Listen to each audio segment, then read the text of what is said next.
Amen. Amen. Amen. God bless you. प्रभु आपको आशीष दें। Thank you, Lord Jesus. All right, so happy Independence Day. स्वतंत्रता दिवस बहुत बहुत मुबारक हो आपको। Amen. Isn't it so amazing to be free? क्या ये बहुत अद्भुत नहीं कि हम आज़ाद हैं? Right, that we are not in a bondage to कि हम someone, किसी बंधन में नहीं, किसी के बंधन में नहीं है, that we live in a free country, कि हम एक आज़ाद मुल्क का एक आज़ाद देश में जीते हैं। right? But this freedom wasn't free. लेकिन ये जो आज़ादी है ये मुफ्त में नहीं मिली। Hallelujah. There were people who paid a big price for this freedom. कई लोगों ने बड़ा दाम चुकाया इस आज़ादी के लिए। Thousands upon thousands were martyred so that we can enjoy this freedom. हजारों पर हजार लोगों की जाने गई कि हम इस आज़ादी का आनंद उठा पाएं। Amen. But it's not just enough to be free externally. लेकिन बाहरी रूप से आज़ाद होना ही काफ़ी नहीं, Because many people live in a free country but are yet captive. क्योंकि बहुत से लोग एक आज़ाद देश में तो जी रहे हैं लेकिन फिर भी बंधनों में जी रहे हैं। Many believers live in captivity. बहुत से विश्वासी बंधनों में जी रहे हैं। Bible says they have gone, my people, God is talking about his people.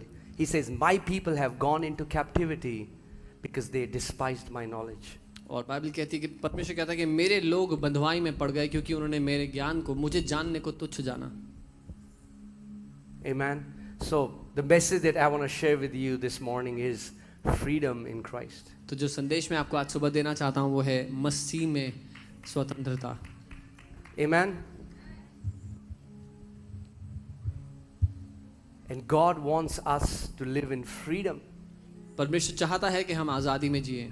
And I'm telling you, it's a beautiful life और मैं आपको बता रहा हूँ खूबसूरत जीवन है when you live in freedom.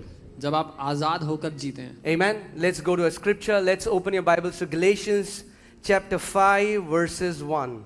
अपनी बाइबल हम खोलेंगे गलातियों 5 और उसकी पहली आयत से हम पढ़ेंगे। Amen, church. Are you alive? All right. Galatians 5:1. Stand fast, therefore, in the liberty by which Christ has made us free. सो इसी में स्थिर रहो, मसीह ने स्वतंत्रता के लिए हमें स्वतंत्र किया है। And do not be entangled again with a yoke of bondage. और दासत्व के जुए में फिर से ना जुटो। Can you put it in NIV version? So the Bible is saying, stand fast. और बाइबल कह रही है उसमें स्थिर रहो, उसमें डटे रहो। Don't take it lightly. उसको हल्का मत The समझो। freedom that you received in जो Christ. स्वतंत्रता आपको मिली है, Because Jesus paid a big price क्योंकि यीशु ने बड़ा दाम चुकाया है उसके लिए for us to live in freedom. कि हम स्वतंत्रता में जिए। So the Bible says, stand fast. इसलिए बाइबल कहती है डट कर खड़े रहो Why? स्वतंत्रता में। क्यों? Because there is an adversary, there is an enemy who wants to make you captive again. क्योंकि एक दुश्मन है जो आपको वापस बंधुआई में डालना चाहता है।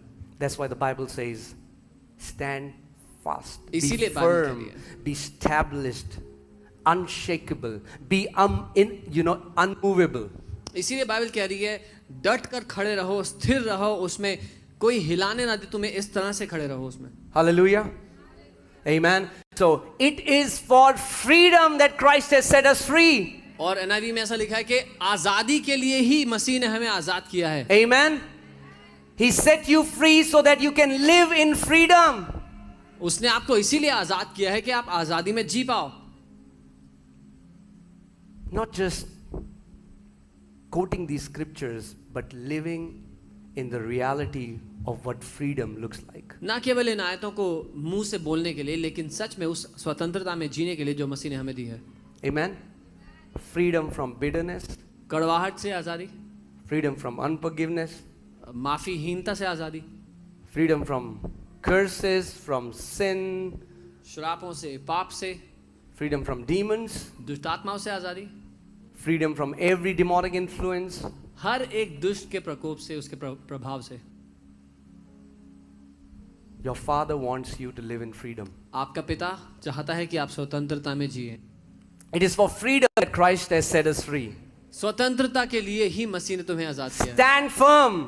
इसलिए डट कर खड़े रहो। Turn to your neighbor and say, stand firm. अपने पड़ोसी को देखकर कहें डट कर खड़े रहो. You know when do you stand firm? आप जानते हैं कब आप डट कर खड़े रहते हैं? When there is somebody who's trying to push you. जब कोई होता है जो आपको धक्का मार रहा होता है आपकी जगह से. What do you do? आप क्या करते हैं? You set your feet. अपने पांव जमा लेते हैं आप वहां पे. You stand firm. और डट कर खड़े रहते हैं. Because you say, I'm gonna be immovable. क्योंकि आप कहते हैं मुझे यहाँ से कोई हिला नहीं सकता. Amen. And the word of God is saying, stand firm. और परमेश्वर का वचन ये कह रहा है डट कर खड़े रहो.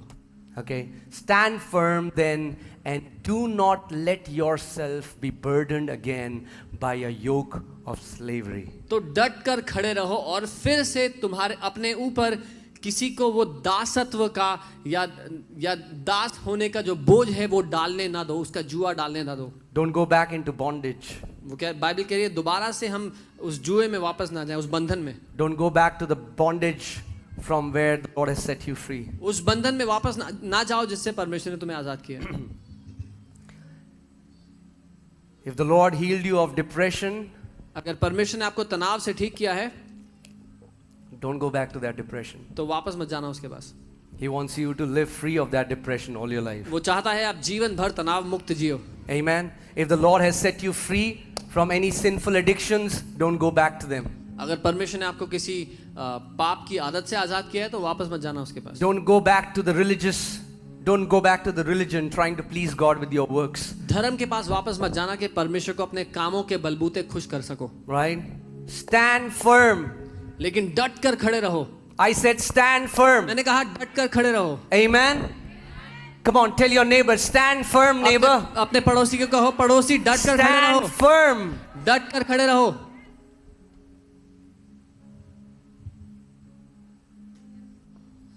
In the freedom उस आजादी में that Christ wrought for us. जो मसीह ने हमें दे दी है. And the Bible says, do not go back. और Do not, in one verse says, do not go back to the same slavery. Do not go back into the same bondage. और Bible कह रही है वापस उस बंधुआई में, उस बंधन में, उस जुए के अधीन मत चले जाओ. That means you can go back. इसका मतलब ये है कि हम जा सकते हैं. Right? It's amazing. Our nation got its freedom, and we don't have to fight again for our freedom. ये अद्भुत है कि हमारा देश आजाद हो गया और आजादी के लिए दोबारा लड़ने की आवश्यकता नहीं है. But do we have defense forces? लेकिन क्या हमारे देश में सेना बल हैं? Do we? Why? क्यों? We are free. हम तो आजाद हैं. Why do we have an army? तो सेना क्यों चाहिए? Why are there millions guarding our borders? इतने लाखों लोग क्यों हैं हमारे सीमा रेखा की सुरक्षा करने के लिए? Because we are not fighting for freedom. Now we are enforcing that freedom and we are maintaining that freedom. क्योंकि अब हम आजादी पाने के लिए नहीं लड़ रहे, हम आजाद हो चुके हैं. उस आजादी को बनाए रखने के लिए डट कर खड़े हैं. Amen. In the same way, Bible tells for every born again child of God, be sober, be firm, take your ground, because your adversary, devil, is trying to steal what God has given us. वैसे ही Bible कहती है इसीलिए डट कर खड़े रहो क्योंकि तो तुम्हारा दुश्मन है, तो तुम्हारा विरोधी है, वो छीनना चाहता है जो परमेश्वर ने हमें आजादी दी है. In the book of Revelation, Jesus said, I am coming back soon. Hold fast to what you have. प्रकाशित वाक्य में यीशु ने कहा मैं वापस जल्दी आ रहा हूं, थामे रहो जो तुम्हारे पास है. Hold fast to what you have. थामे रहो जो तुम्हारे पास है. So that no one takes away your crown. ताकि तुम्हारा मुकुट कोई छीन ना ले. Amen.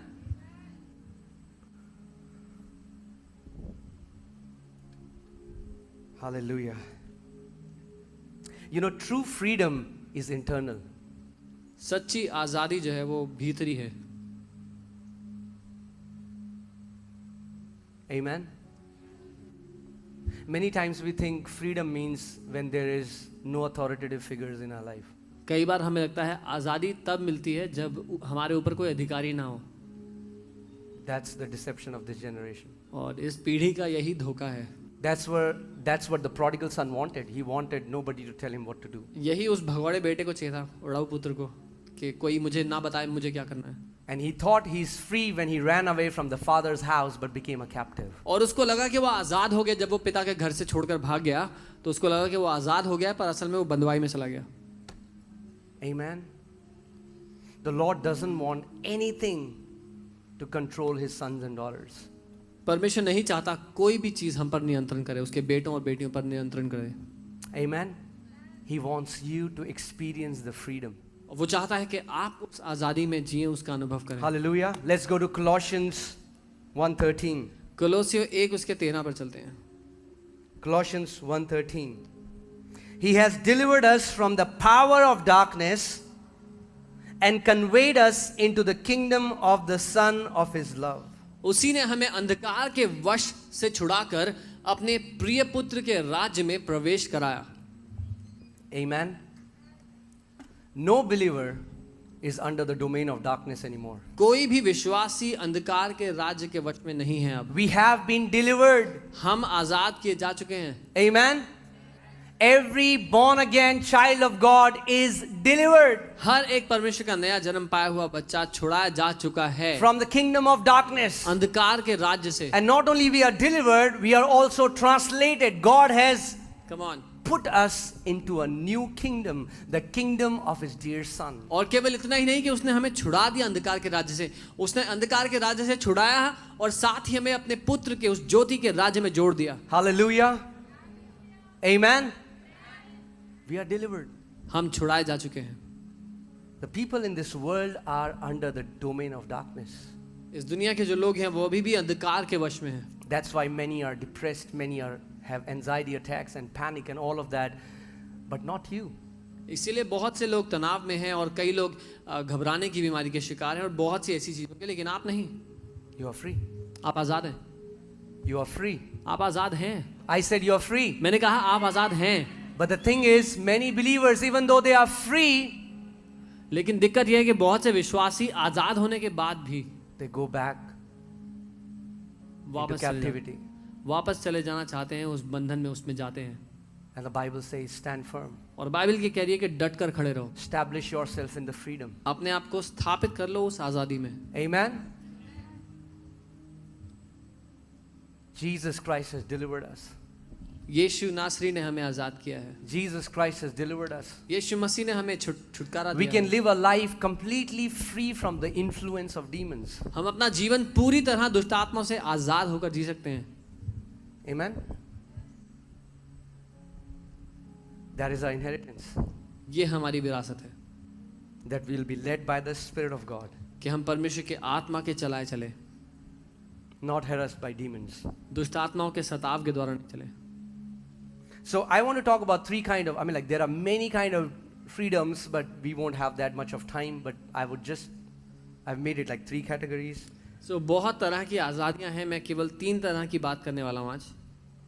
First is freedom from the influence of demons. पहला है दुष्ट आत्माओं के प्रभाव से आज़ादी।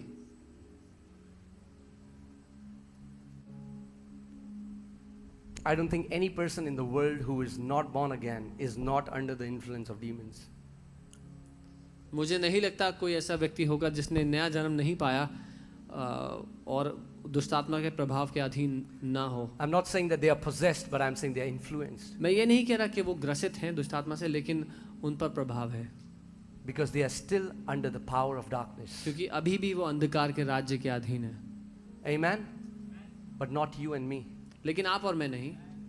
We are in the kingdom of light. हम ज्योति के राज्य का We हिस्सा are in the हैं। kingdom of light. हम ज्योति के राज्य का The हिस्सा हैं। only spirit you should hear is the spirit of the living God. एकमात्र आत्मा जिसकी आवाज आपको सुनाई दे वो परमेश्वर का आत्मा हो। The only spirit that should be leading you should be the spirit of the living God. एकमात्र आत्मा जो आपकी अगुवाई करता है, आपके आगे आगे चलता है, वो परमेश्वर का आत्मा हो। The only spirit that should be allowed in your house is the spirit of the living God. एकमात्र आत्मा जिसको आपके घर में अनुमति हो वो परमेश्वर का आत्मा है। Amen. Say this after me. मेरे साथ कहें, I am a child of light. मैं ज्योति की संतान हूँ And no demonic spirits are allowed in my house. और कोई दुष्ट की ताकत मेरे घर में आ नहीं सकती। Amen. Do you believe that? क्या आप ये विश्वास करते Do you हैं? believe that?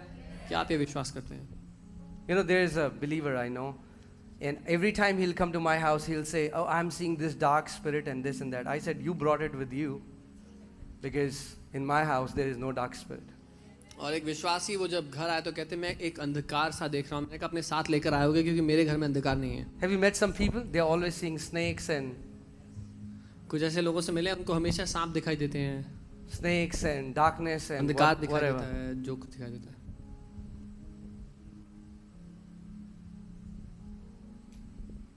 I think it should be more natural for us to see angels than demons. शायद हमारे लिए और ज़्यादा स्वाभाविक होना चाहिए स्वर्गदूतों को देखना दुष्ट आत्माओं को देखने की जगह। Isn't that crazy that most of the believers are talking about their demons? और ये हैरानी की बात नहीं है क्या ज़्यादातर विश्वासी लोग दुष्ट आत्माओं की बात करते हैं। And the Bible says 1/3 of the angels fell, और बाइबल कहती है कि 1/3 स्वर्गदूत शैतान के साथ गिरे, which are now different agents in the kingdom of darkness. वो 1/3 स्वर्गदूत गिराए गए शैतान के साथ और जो अंधकार के राज्य के एजेंट्स हैं। But 2/3 of the angels are still in the kingdom of light. लेकिन 2/3 स्वर्गदूत अभी भी ज्योति के राज्य का हिस्सा ही तो है। Think about that. इसके बारे में सोचें। That means the angels are much more in number than demons.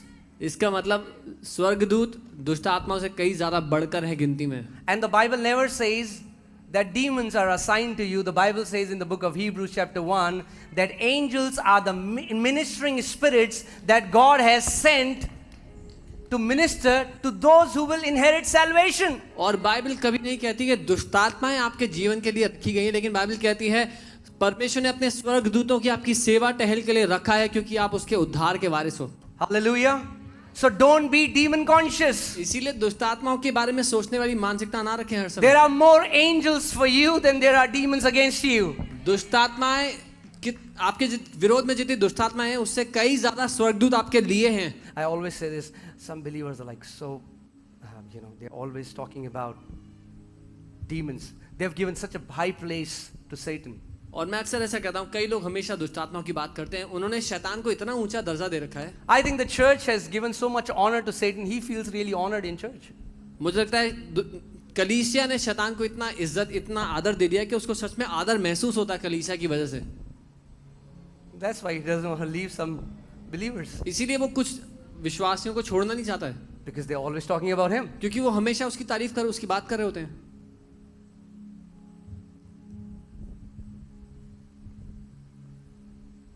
He is not worthy. वो इस लायक नहीं है। Amen. आमीन। Let our eyes behold our King. हमारी आंखें अपने राजा पर टिकी हों, Let our mind be set on him.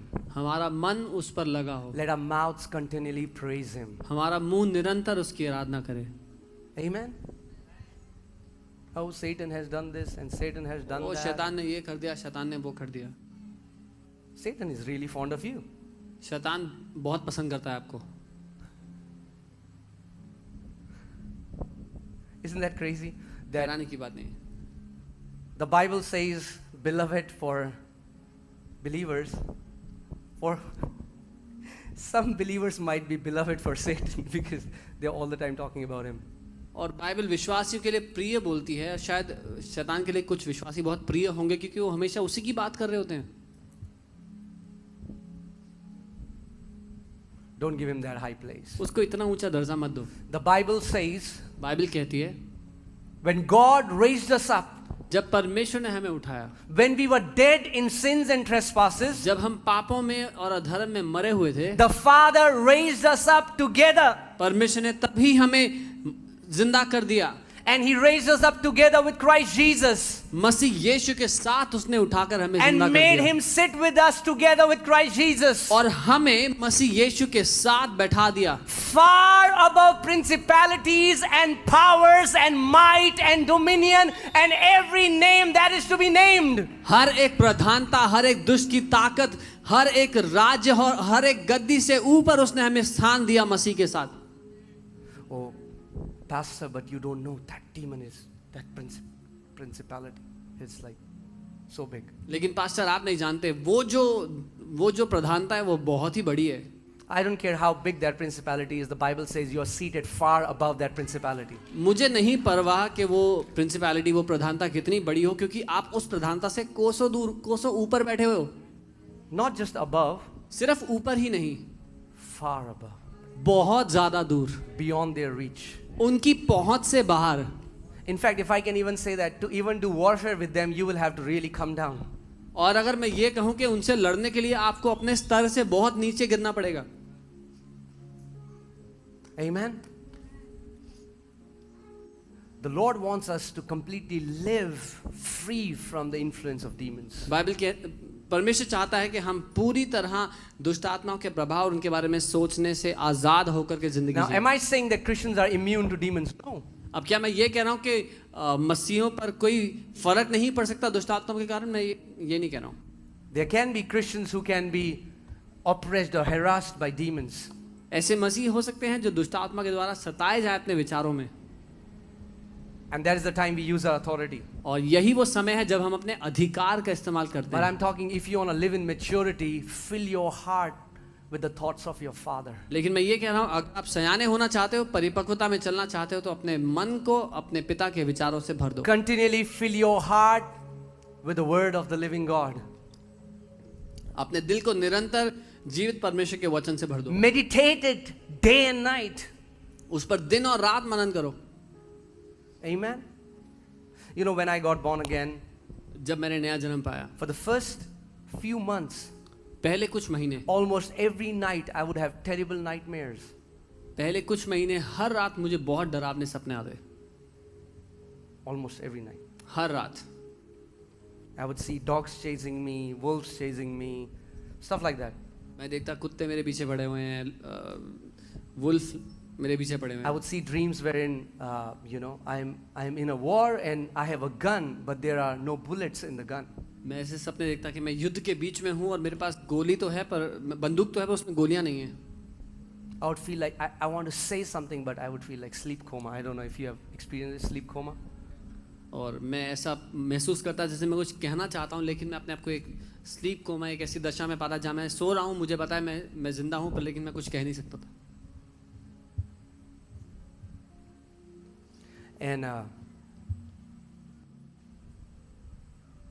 I would have encounters with demons, and I'll tell you why, and then we'll go to the second topic. और दुष्ट आत्माओं के साथ मेरे साक्षात्कार हुआ करते और मैं बताऊंगा क्यों, और फिर हम दूसरे हिस्से पे जाएंगे. Because all the time my mind was obsessed with demons. क्योंकि सारा समय मेरे दिमाग में दुष्ट आत्माएं, उनकी बातें, उनके विचार चल रहे थे.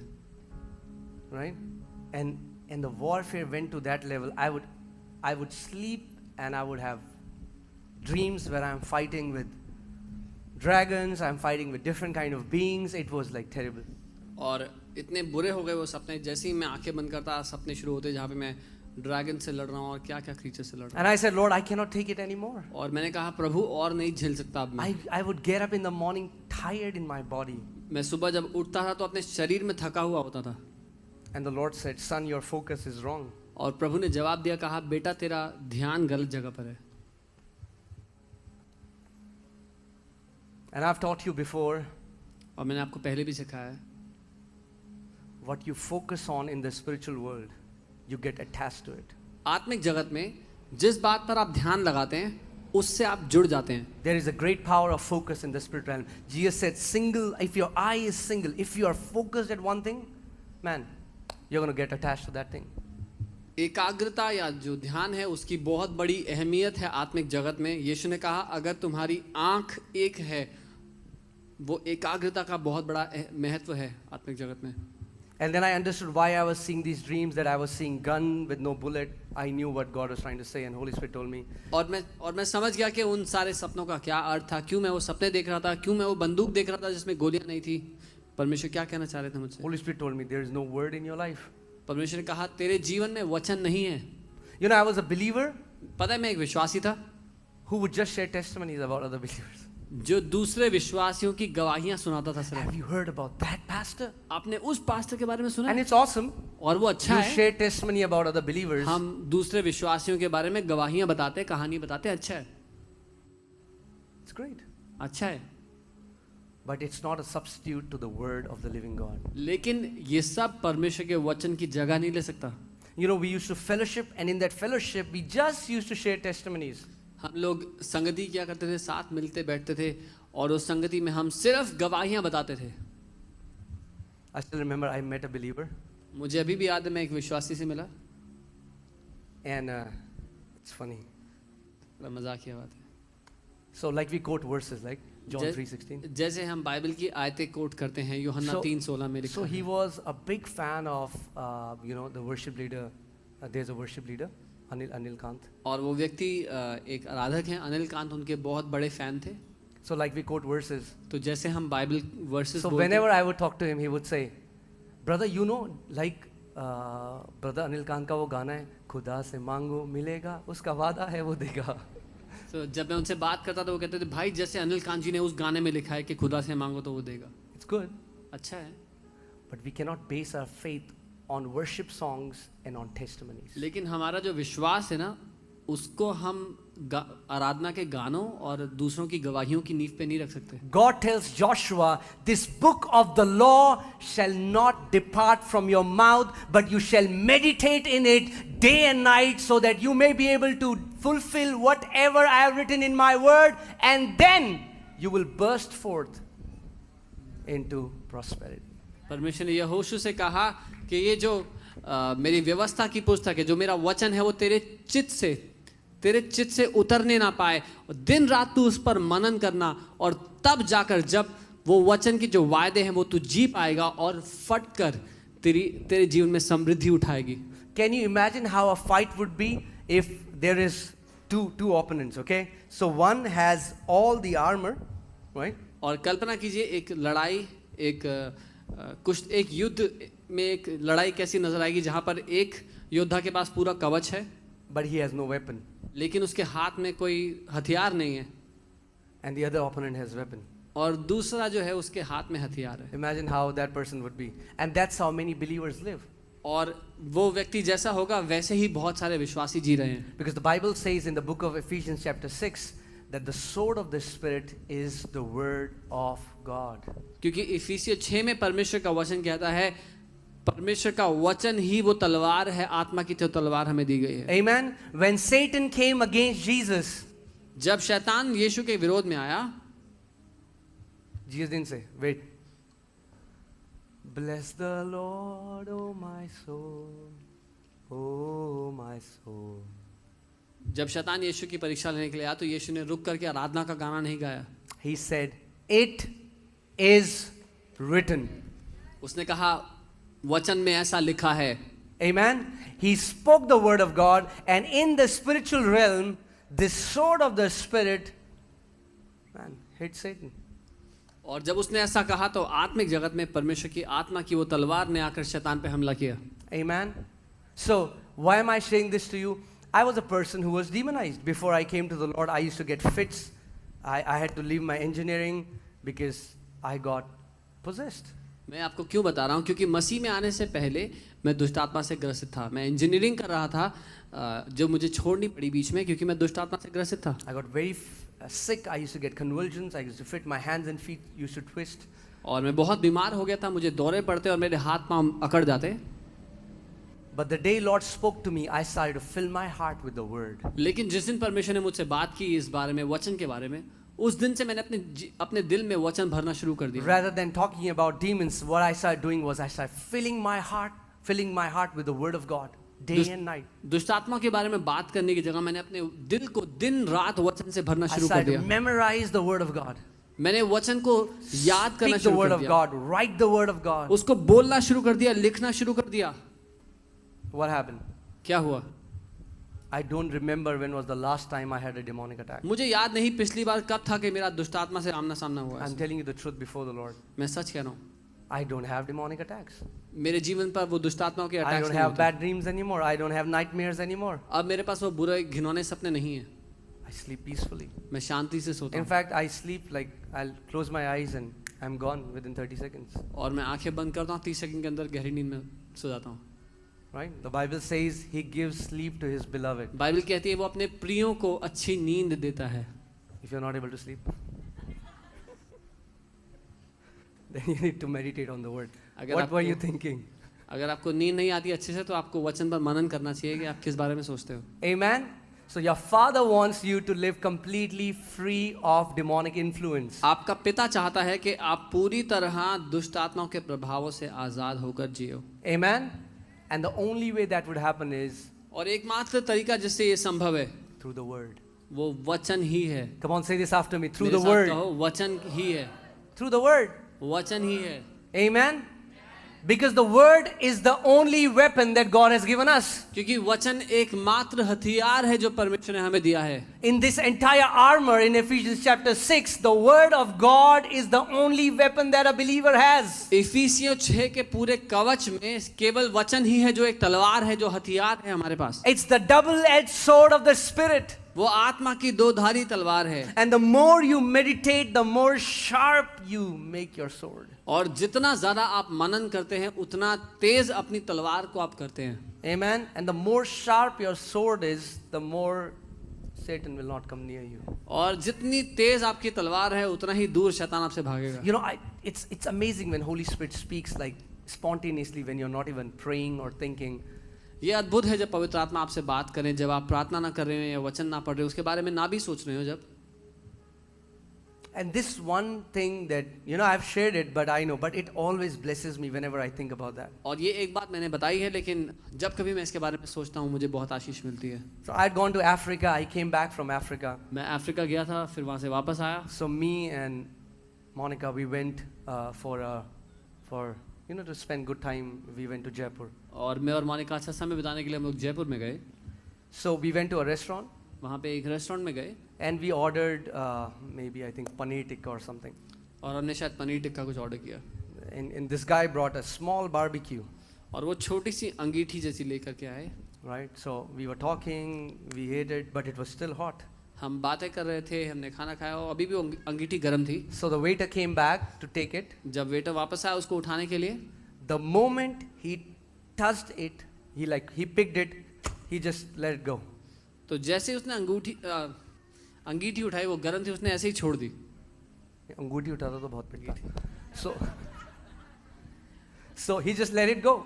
उसने वैसे ही उसको छोड़ दिया। And he said, it was very hot. और उसके हाथ जल गए, इतनी गर्म थी अंगीठी। Instantly the Holy Spirit said, उस ही समय पवित्र आत्मा ने मुझसे बात की। He said, so are my people who are burning with my fire. Even if the enemy wants to touch them, he has to let them go. Amen? और उसी समय पवित्र आत्मा ने कहा, ऐसे ही मेरे लोग होंगे जो मेरी आग से जलते हैं, अगर दुश्मन उनको हाथ भी लगाए तो भी उसे उन्हें छोड़ना पड़ेगा। If you are burning with the fire of the Holy Spirit, you are not an easy target for him. अगर आप पवित्र आत्मा की आग से जल रहे हो तो आप आसान निशाना नहीं हो। Do you know when lions hunt, if you want to do a little bit of research, you can do that. They go for the weakest. अगर आप जानना चाहते हैं शेर कैसे शिकार करते हैं तो थोड़ा रिसर्च करके मालूम होगा। वो झुंड में देखते हैं सबसे कमजोर कौन है।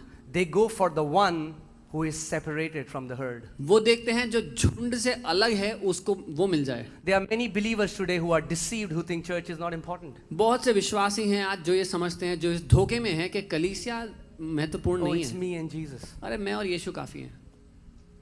It's me, Jesus, and YouTube. मैं, यीशु और YouTube. YouTube is not a church. YouTube कलीसिया नहीं है। Amen. Church is the gathering of believers. कलीसिया परमेश्वर के लोगों की संगति, उसका मिलना है। Amen. If you are burning with this fire, अगर आप इस आग से जल रहे हैं you'll be untouchable for him. तो शैतान आपको छू भी नहीं सकेगा। You'll be untouchable for him. शैतान आपको हाथ भी नहीं लगा सकेगा। Amen. Also, I want to also address this. Many people have this lie that they have believed. They call it backlash. I don't know if you have heard it or not. और एक झूठ है जो बहुत से लोग मानते हैं, बैकलैश। मुझे पता नहीं आपने सुना इसके Very बारे में। famous in Pentecostal circles. Pentecostal circles में बहुत ज़्यादा लोग That if you went out to cast out a demon, that demon will come back for you. कि अगर आपने जाकर किसी दुष्ट आत्मा को निकाला तो वो दुष्ट आत्मा वापस आपसे मिलने के लिए आएगी।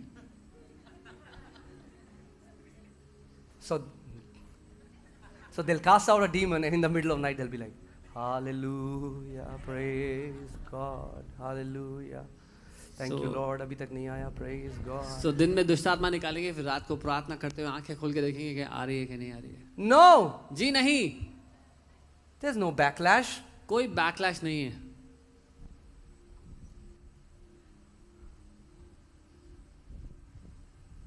Demons are afraid of light. दुष्ट आत्माएं ज्योति से डरती हैं. The darkness is afraid of light. अंधकार ज्योति से डरता है. The Bible says in the book of John chapter 1 verses 4, in him was light and light was the life of men. In him was light and he is in you. In you is light. And when darkness see you, they see the light. And when they see the light, they are afraid. They don't want to come near you because they see the light of God in you. यूहन्ना 1:4 वचन कहता है उसमें ज्योति थी और वो ज्योति ही मनुष्यों का जीवन था और वो जीवन आपके अंदर आ चुका है और वो ज्योति आपके अंदर आ चुकी है. जब वो अंधकार होते हुए आपको देखते हैं तो वो आपसे डरते हैं क्योंकि आप ज्योति हैं और आपके पास नहीं आते. Amen. Our ministry started was like, Pastor Sam knows it here. We just used to go to church and just cast out demons all the time. हमारी We're just casting out demons. हमारी सेवकाई की शुरुआत ही ये थी. हम जाके अलग अलग कलीसिया में और दुष्ट आत्मा को निकाला करते थे. We never had no backlash. कोई बैकलैश नहीं हुआ कभी. You won't have any backlash. Don't believe these teachings where the enemy wants to put fear in you. आपके जीवन पे कोई बैकलैश नहीं होगा. कोई ऐसी फालतू की शिक्षा पे विश्वास ना करें क्योंकि दुश्मन आपके दिल में डर डालना चाहता है. Amen. For God has not given us the spirit of fear. Amen. क्योंकि परमेश्वर ने हमें डर और भय का आत्मा नहीं दिया. If you are a believer, अगर आप विश्वासी हो you shouldn't fear demons. तो आपको दुष्ट आत्मा से डरना नहीं चाहिए. Amen. I'll say it again. मैं दोबारा कहता हूँ. If you are a believer, अगर आप विश्वासी हो you don't need to fear no demons. तो आपको किसी दुष्ट आत्मा से डरने की आवश्यकता नहीं है. Because the demons fear you. क्योंकि वो दुष्ट आत्माएं पहले ही आपसे डरती हैं. Right? And it has happened so many times when we are casting out demons, the demons will look at us and say, I'm afraid of him. The demons aren't afraid of me, they're afraid of Christ in me. और ऐसा बहुत दफा हुआ जब हम किसी दुष्ट आत्मा को निकालने के लिए जा रहे हैं तो वो दुष्ट आत्मा देख के कह रही है मुझे डर लग रहा है इस इंसान को देख करके क्योंकि वो दुष्ट आत्मा हमसे नहीं लेकिन उस मसीह से डरती है जो हमारे अंदर रहता है. Amen. Jesus said, the Father who lives in me does the work. यीशु ने कहा जो पिता मुझ में रहता है वो कामों को करता है. You can say the Christ who lives in me. आप कह सकते हैं वो मसीह जो मुझ में रहता है He does the work. वो कामों को करता है. He's the one casting out demons. वो है जो दुष्ट आत्मा He's the one healing the निकालता है. sick. वो है जो बीमारों को चंगा करता है. Amen, church? So you can live a life completely free of demons. तो आप पूरी तरह दुष्ट आत्मा से आजाद जीवन जी सकते हैं. Yeah, so I was talking about this thing. Abhishek, can you stand here? Many believers believe बहुत से विश्वासी मानते हैं that if they will lay hands on somebody who has demons, कि अगर उन्होंने किसी पे हाथ रख दिया जिसमें दुष्ट आत्मा है so demons will come to them. तो दुष्ट आत्मा कूद के उन पे आ जाएगी. No, it's a stupid teaching. ये बेवकूफ़ी से भरी हुई शिक्षा है. You know why? पता है क्यों? What will happen to Christ who lives in you? उस मसीह का क्या होगा जो आपके अंदर रहता है? Will he run away? वो डर के भाग जाएगा. Can the darkness from there come here when you carry the light in you? क्या उनके जीवन से अंधकार आपके जीवन में जो ज्योति है उसको उस पर हावी हो जाएगा? The darkness can never dispel the light. It's always the light that dispels the darkness. अंधकार कभी भी ज्योति की जगह नहीं ले सकता. हमेशा ज्योति ही अंधकार की जगह लेती है. Amen? The light in you will dispel the darkness in the person who is demonized. जो प्रकाश जो ज्योति आपके अंदर है वो उस व्यक्ति जिसमें दुष्ट आत्मा है उसके अंधकार को खदेड़ देगी. Amen, church? I know many believers believe these teachings, मुझे पता है बहुत से and that's why विश्वासी the enemy has put them in bondage. मुझे पता है बहुत से विश्वासी ऐसी शिक्षाएं मानते हैं इसीलिए वो बंधनों में पड़े हैं. No. जी नहीं. If demons can get transferred like that, don't shake hands with anybody in your office. अगर दुष्ट आत्माएं ऐसे ट्रांसफर होती हैं तो अपने दफ्तर में किसी से हाथ मत मिलाना. Don't hug anybody. किसी को गले मत लगाना. Say, touch me not. Social distancing सबसे. Right? Somebody does this. कोई हाथ बढ़ाता है तो उसको नमस्कार कर देना.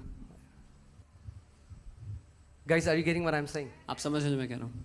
Some people say, oh, brother, you don't know, but you know, there was a person who came to me, he had problem of arthritis. I laid hands on him and I have the symptoms of arthritis. Because the enemy lied to you and you believed it, and because of that, he was able to put the same symptoms on you. और कोई आके कहता है अरे भाई आपको नहीं पता किसी व्यक्ति को अर्थराइटिस था, मैंने उसके लिए प्रार्थना की, अब मेरे को भी वही लक्षण हो रहे हैं, क्योंकि दुश्मन ने आपसे झूठ बोला, आपने वो झूठ मान लिया, इसीलिए वो लक्षण आपको नजर आ रहे हैं. That's why God wants His children to develop their faith so that they can be strong and mature. इसीलिए परमेश्वर चाहता है कि परमेश्वर के पुत्र उसकी बेटियां अपने विश्वास को मजबूत करें. Amen. The second freedom is freedom from sinful lifestyle.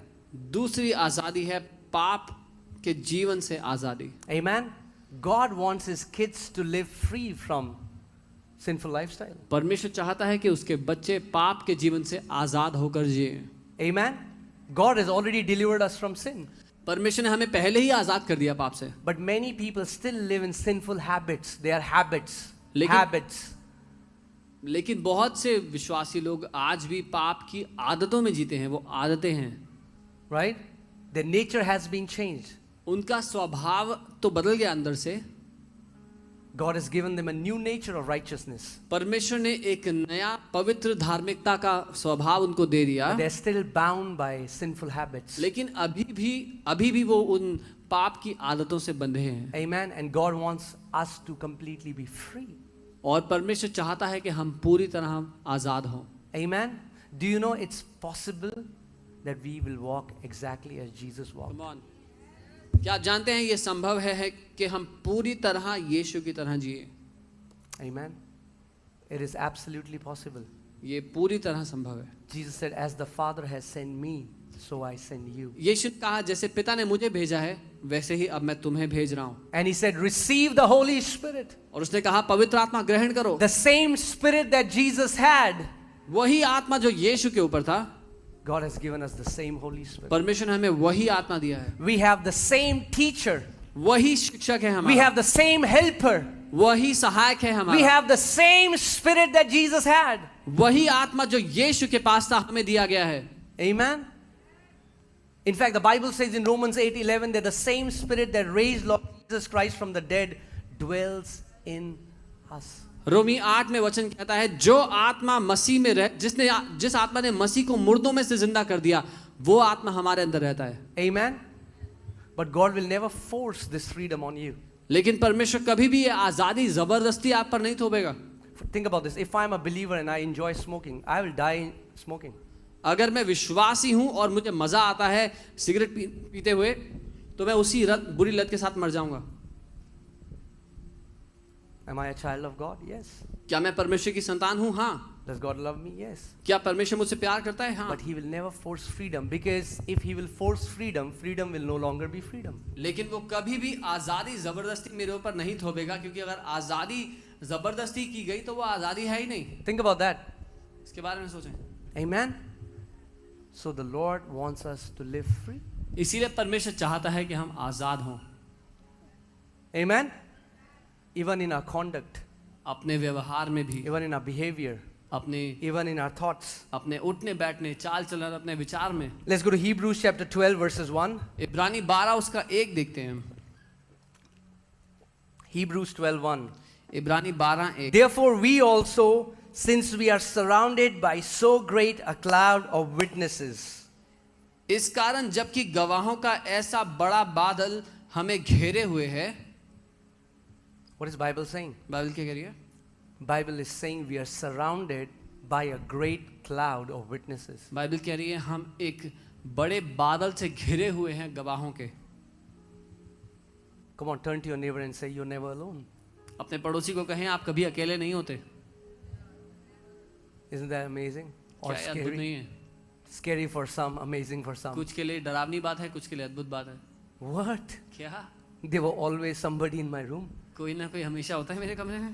The Bible is saying that we are surrounded by such a great cloud of witnesses. Bible ये कह रही है कि हम एक ऐसे बड़े बादल से घिरे हैं गवाहों के. Who are these witnesses? कौन है ये गवाह? The saints who have gone to the Lord before us. ये वो संत हैं जो परमेश्वर के पास वापस चले गए हमसे पहले. These are angelic beings. ये स्वर्गदूत हैं.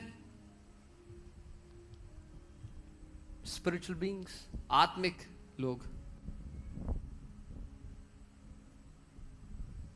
And the Bible says we are surrounded by them. और बाइबल कहती है हम इनसे घिरे हुए हैं. What are they doing? वो क्या कर रहे हैं?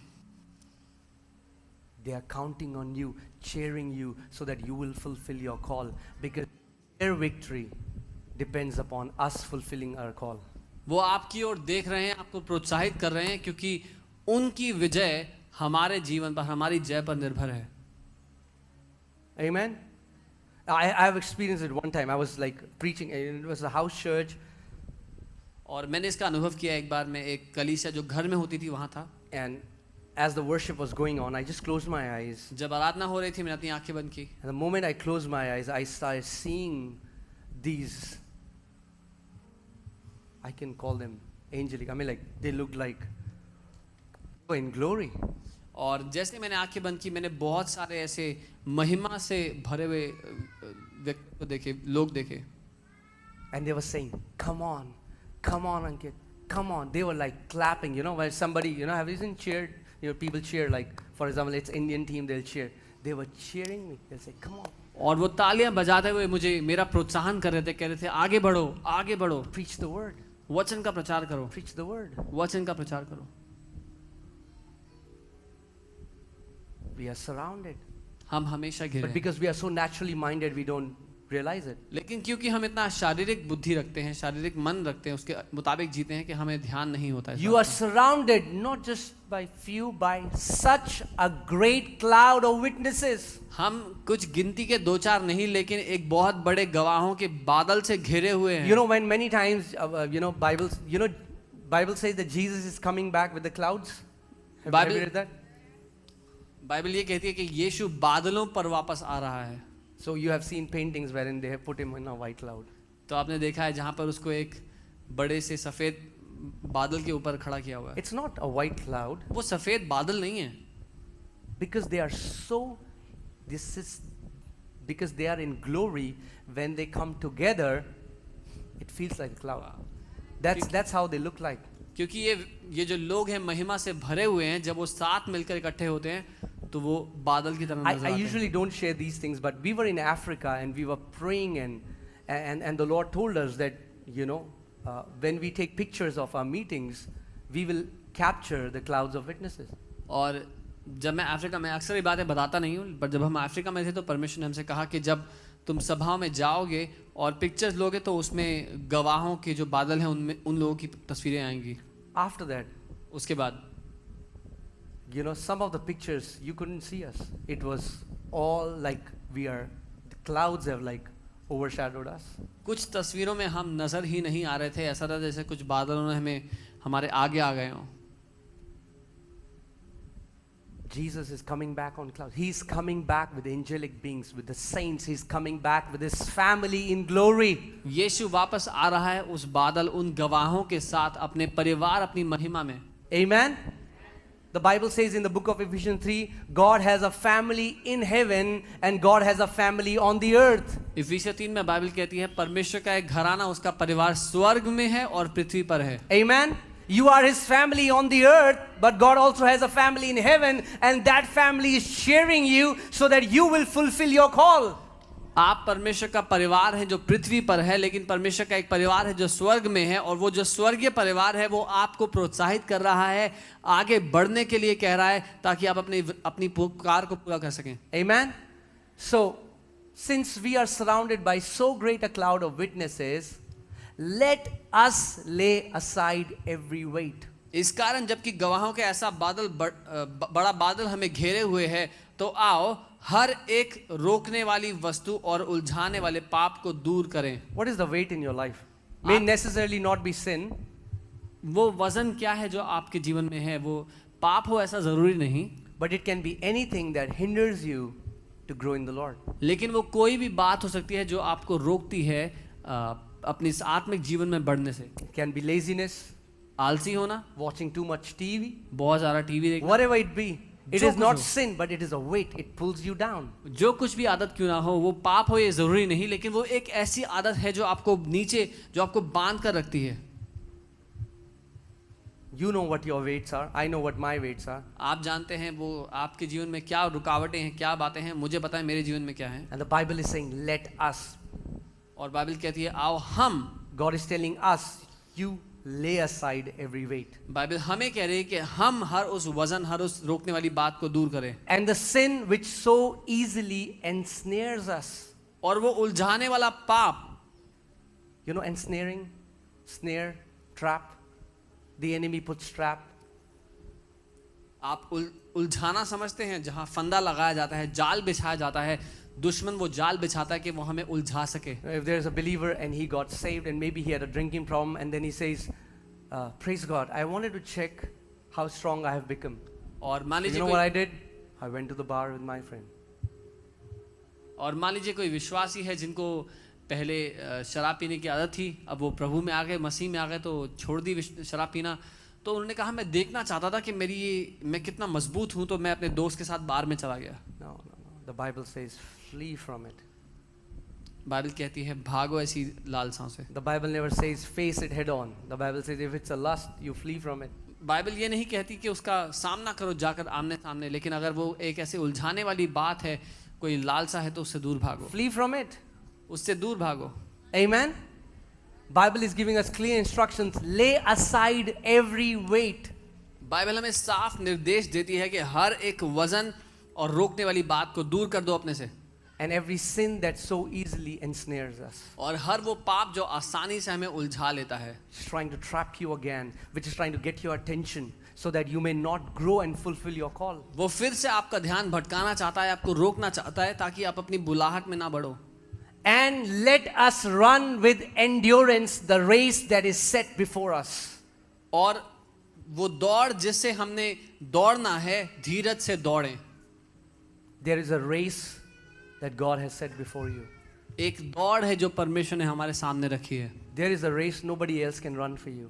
आपके जीवन की जो दौड़ है वो और कोई नहीं भाग सकता. You have to run your race. आपको स्वयं ही भागनी पड़ेगी. Amen. And we don't compete with each other. We all have our own race. और हम किसी दूसरे से प्रतियोगिता नहीं करते, हमारी हर एक की खुद की दौड़ है. The Bible is saying run that race with endurance. Bible कह रही है पूरे जी जान से उस दौड़ को दौड़ो. Verse 2.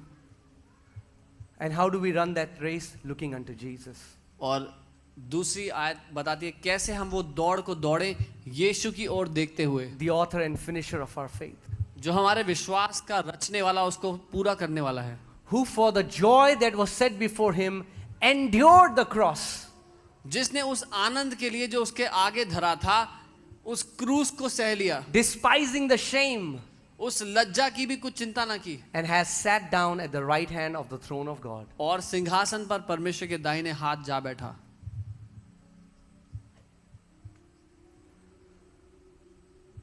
Jesus endured the cross because of the joy that was set before him. यीशु ने उस क्रूस को सह लिया क्योंकि उस आनंद को देखकर जो उसके सामने रखा था. Despising the shame. Many times people will shame you because you believe in Jesus. उस शर्म, उस लज्जा को तुच्छ जानते हुए कई बार लोग आपको शर्मिंदा करेंगे क्योंकि आप यीशु पर विश्वास It करते can हैं. be in your office, it can be in your colony, it can be wherever you are. आपके दफ्तर में या जहाँ कॉलोनी में आप रहते हैं, जहाँ कहीं भी आप हों.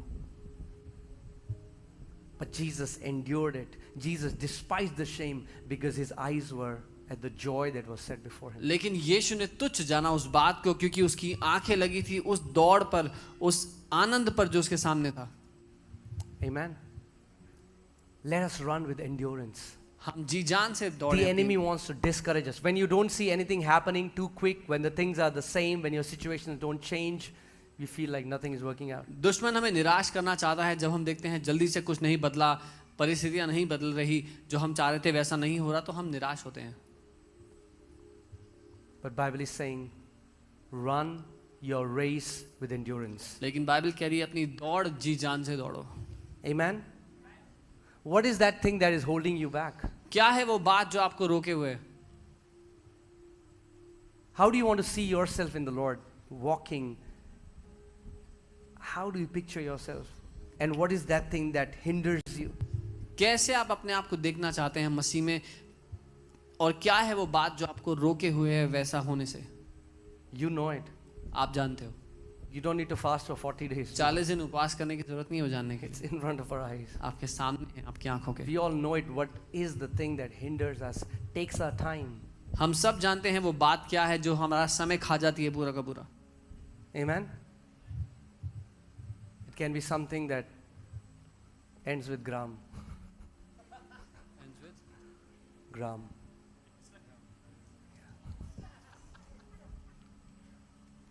And you'll not even know that you have traveled the world through your thumb, walking. और आपको मालूम भी नहीं होगा जब आप फोन पे लगे हैं तो अंगूठे पे इतना स्क्रॉल कर ली कि पूरी दुनिया घुमाए अंगूठे के बलबूते. Yeah, I was reading it, and I'm telling you the truth.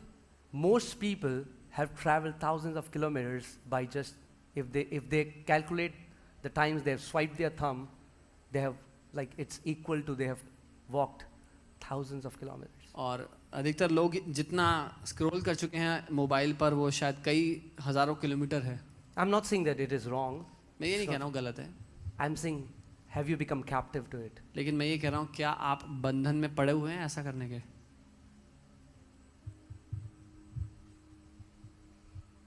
You know, there's a man of God once, you know, he was looking at one guy who was alcoholic.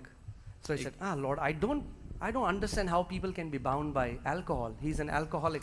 और परमेश्वर के एक व्यक्ति को देखते हैं और कहा, और वो व्यक्ति जो उसको शराब पीने की लत थी, और उन्होंने कहा प्रभु मुझे समझ में नहीं आता कि कोई कभी शराब पीने की लत कैसे रख सकता है.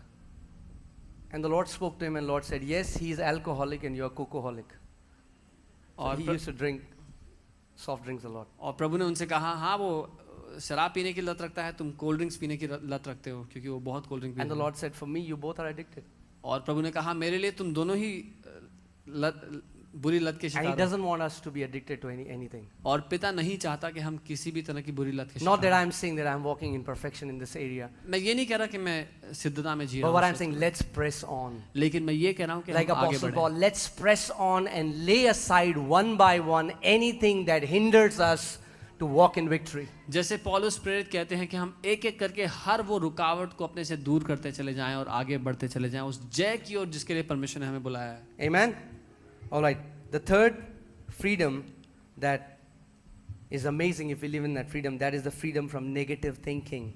और तीसरी आज़ादी, और ये बहुत अद्भुत है, अगर हम इसमें जी पाएं तो ये बहुत अद्भुत है, और वो है नकारात्मक सोच से आज़ादी. Now please hear this carefully, church, because many people are bound with negative thinking. और कलीसिया ध्यान से सुनना क्योंकि बहुत से लोग नकारात्मक सोच के शिकार हैं.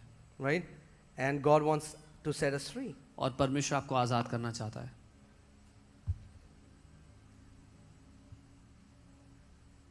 Most of the people, the unforgiveness, the bitterness, the temptation happen at the heart level.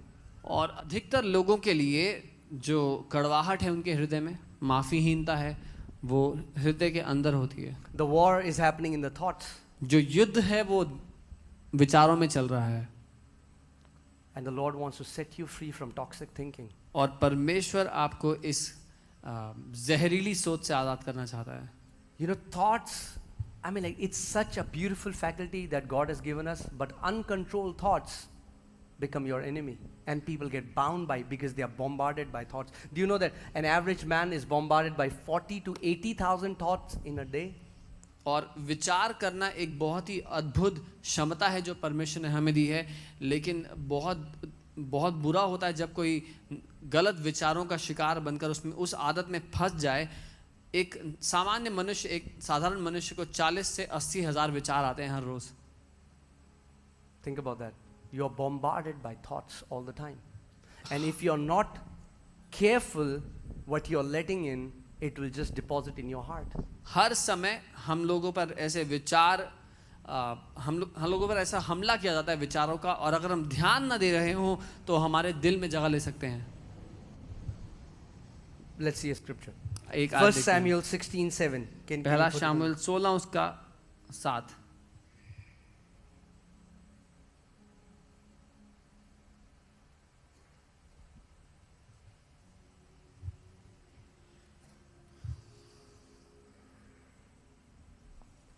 But the Lord said to Samuel, do not look at his appearance or at the height of his stature, because I have refused him. For the Lord does not see as man sees, for the man looks at the outward appearance, but the Lord looks at the heart.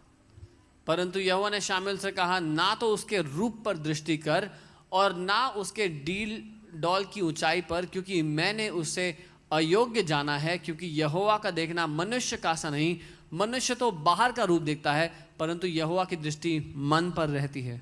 Amen? Because when God sees, His eyes pierce our flesh, our clothes, and go deep into our heart, and He sees the very heart. क्योंकि जब परमेश्वर हमारे जीवन को देखता है तो उसकी नज़रें, उसकी आंखें हमारे बाहरी शरीर नहीं, लेकिन हमारे शरीर से बहुत भीतर, हमारे प्राण, हमारे हृदय की गहराई को देखती हैं, जांचती हैं और परखती हैं। What is there in the core of our heart? क्या है हमारे हृदय की गहराई में? The Lord sees that. परमेश्वर वो देखता है। Amen? Do you know that Satan never rebelled outwardly against God? Do you know that? क्या आप जानते हैं शैतान ने बाहरी रूप से कोई बलवा नहीं किया था परमेश्वर के विरोध में? Let's see the scripture. हम Isaiah देखते हैं। chapter 14 verses 12. यशाया 14 उसका 12। Isaiah 14 verses 12.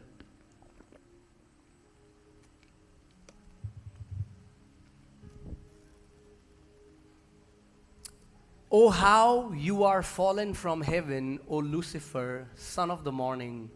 How you are cut down to the ground, you who weakened the nations. हे भोर के चमकने वाले तारे, तू क्यों कर या तू किस तरह आकाश से गिराया गया है, हिंदी में गलत है, तू जो जाति जाति को हरा देता था, तू अब कैसे काट कर भूमि पर गिराया गया है। Verse 13. For you have said in your heart, I will ascend. You have said where?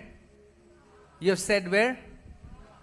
क्योंकि तूने अपने मन में ऐसा कहा। कहाँ कहा था शैतान ने, कहाँ कहा था लूसीफर ने?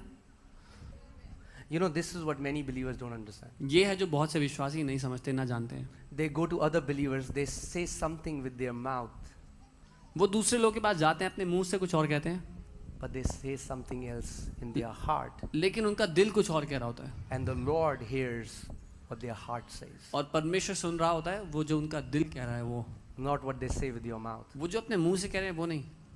Lucifer said that where? In his heart. Lucifer ने कहाँ कहा था ये? अपने दिल में। He said in his heart. उसने अपने दिल में For कहा you था। have said in your heart, I will ascend into heaven, I will exalt my throne above the stars of God. क्योंकि तूने अपने मन में कहा कि मैं स्वर्ग पर चढ़ूंगा और अपने सिंहासन को ईश्वर के तारागण से अधिक ऊंचा करूंगा। I will also sit on the mount of the congregation on the farthest side of the north. और उत्तर दिशा की छोर पर सभा के पर्वत पर विराजूंगा। Verse 14. 14वीं आयत। Yet you shall be brought down to Sheol. I will ascend above the heights of the clouds. I will be like the Most High. मैं मेघों से भी ऊंचे ऊंचे स्थानों पर ऊपर चढ़ूंगा और परम प्रधान के तुल्य हो जाऊंगा। He was a created being, wanted to be God. वो बनाया हुआ स्वर्गदूत जो परमेश्वर बनना चाहता था, उसके समान बनना चाहता था। Where did he say that? कहाँ कहा था उसने ये सब? If we can live a life of truth and integrity, अगर हम ईमानदारी और सच्चाई का जीवन जी सकें, when what our mouth says is what our heart says, जहाँ जो हमारा मुंह कह रहा है वही हमारा दिल कह रहा है, the Lord says, this is my true son. तो परमेश्वर कहता है ये है मेरा सच असली बेटा, This is my true daughter. ये मेरी असली बेटी है। You know, when the Lord looked at Nathaniel, जब परमेश्वर ने नतानियल को देखा he had said nothing. तो नतानियल ने कुछ नहीं कहा था आके, He just came towards Jesus. वो केवल आया था यीशु से मिलने। But Jesus saw his heart. पर यीशु ने नतानियल के दिल को देखा And he said, behold, a true Israelite in whom there is no guile. और कहा देखो एक सच्चा इजरायली जिसके दिल में कोई कपट ही नहीं। He's my hero. और नतानियल मेरा हीरो है। What if the father can look at your heart and say, behold, my true daughter, in her heart there is no guile. क्या होगा अगर पिता आपको देखे और यही बात कहे कि देखो मेरा असली बेटा, मेरी असली बेटी जिसके दिल में कोई कपट नहीं। When I look at her heart, I don't see corruptness. जब मैं इनके दिल को देखता हूँ मुझे कोई भ्रष्टता नजर नहीं आती, I don't see deceit. मुझे उसमें धोखा नजर नहीं आता। They say something else with their mouth and say something else with their heart. अपने मुंह से तो वो कुछ और कह रहे हैं लेकिन अपने दिल में कुछ और कह रहे हैं। Amen. What if we can live a life like that? क्या होगा अगर हम ऐसी जिंदगी जी पाए? Do you know what the Bible says? पता है बाइबल क्या कहते हैं? Any believer who lives in integrity, जो विश्वासी ईमानदारी से जिएगा, they will never lack any good thing. वो किसी भली वस्तु की कमी नहीं देखेगा. Riches and honor will be their portion. समृद्धि और आदर उसका हिस्सा होंगे. Amen? If we live with integrity, if we live with purity, if we live with the truth, if what our heart says is what our mouth says, man, it just pleases the Father's heart. अगर हम खराई से, मन की सिधाई से और सच्चाई से जीवन जिए, तो इस बात से परमेश्वर के दिल को आशीष मिलती है. Amen? And that's why we need to be so careful of the thoughts that go in our heart. इसीलिए हमें हर एक विचार जो हमारे दिल में उतरता है उसको बहुत ध्यान से परखना चाहिए. Because if you'll not cast it down, it will go into your heart and become a belief system. क्योंकि अगर उसको खदेड़ कर अलग नहीं किया तो दिल में गहरा उतर जाएगा और आपका विश्वास करने का तरीका बन जाएगा वो. Amen? Unchecked thoughts can make people captive. वो विचार जो आपने परखे नहीं, जिनको जांचा नहीं, वो आपको बंधन में डाल सकते हैं. I've seen not many, but some believers who just one day got up, thought a negative thought, their whole life was messed up after that. They start to meditate it again and again and again. और मैंने कुछ ऐसे जीवन देखे जहाँ एक दिन उन्होंने किसी गलत विचार को लिया, अपने दिल में उतार लिया और उस पर मनन करने लग गए और पूरे जीवन की जो पटरी थी वो गलत चली गई. I think I'll just say this and then I'll close, church. मैं ये कहकर समाप्त करूँगा. I know this is not a very exciting thing that you like to hear, मैं जानता हूँ बहुत प्रोत्साहित करने वाला संदेश नहीं है, but this is something we all need. लेकिन ये वो बात है जिसकी आवश्यकता है आपको. I think every believer should spend time in silence. शायद हर एक विश्वासी को, मैं कहता हूँ हर एक विश्वासी को एकांत में समय बिताना चाहिए. Because when you sit in silence, your क्योंकि heart speaks. क्योंकि जब आप अकेले में बैठते हैं तो आपका दिल बहुत जोर से बातें As करता long है. as you are in the midst of a crowd and a lot of noises and you don't know what is happening. But when you spend time in silence, the voice of your heart becomes loudest and many times you will also know what is going on in your heart. जब तक आप भीड़ से घिरे होते हैं तो बहुत शोर शराबा हल्ला होता है, आपको मालूम नहीं होता आपके अंदर क्या चल रहा है. लेकिन जब आप एकांत में बैठते हैं तो आपके दिल की आवाज़ आप बहुत ज़ोर से सुन पाते हैं और आपको मालूम होता है कि आपके अंदर क्या क्या चलता है. And that is where the Lord shows our heart to us. और ये वो स्थान है जहाँ परमेश्वर हमें अपना दिल दिखाता है. Amen? And whenever you find any wrong attitude or और जब wrong कभी- thought, we just take it captive, we go before God. और जब कभी एक गलत विचारधारा या एक गलत सोचने का तरीका अपने अंदर हम पाते हैं, उसको लेकर के हम पिता के सामने ले जाते हैं. Amen, church? आमीन. Come on, can we stand up please? We'll आइए just खड़े pray. स्थान पर हम प्रार्थना करेंगे. Worship team, can you come please?